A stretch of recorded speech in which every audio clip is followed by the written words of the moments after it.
ব্রিটিশদের একটা চাল ছিল,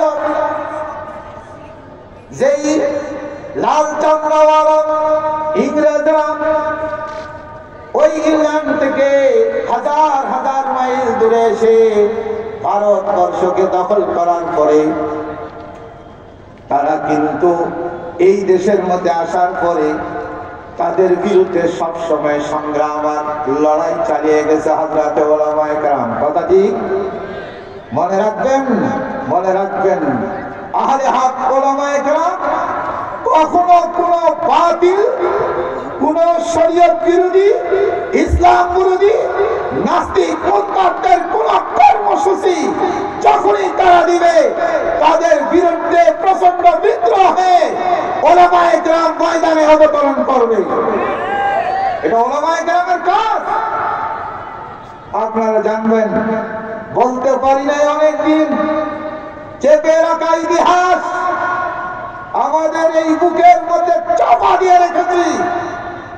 আল্লাহ আজকে আমাদের পরিবেশ করে দিয়েছেন, আমরা বলতে কোনো আর দ্বিধা করব না, করি নাই আগেও, একটু সাবধানে বলেছি, এখন কোনো সাবধানতা নাই, ওপেন বলতেছি। কথা ঠিক কিনা বলেন? শাপলা চত্বর 2013 সাল, এই শাপলা চত্বর কেন কায়েম করা হয়েছিল? এটা আমাদের আকাবিদ রাসূল। আপনাদের কাছে একটা সূক্ষ্ম তথ্য দিই আমি।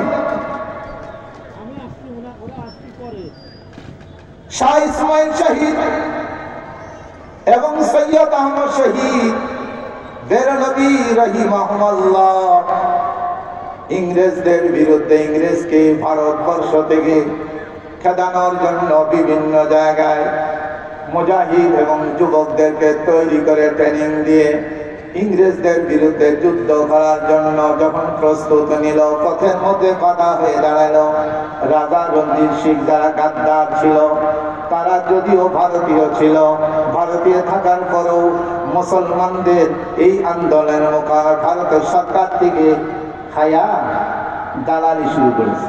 কথা ঠিক কিনা বলেন?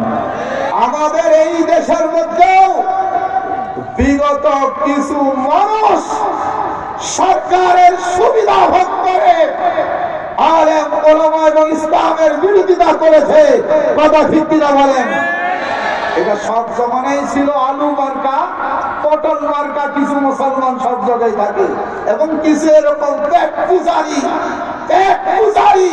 নিজের পকেট ভারী করার জন্য আবুল ফজল ফয়জির মতো কিছু সব জমানায় কিছু কিছু আলেম ওলামাও থাকে।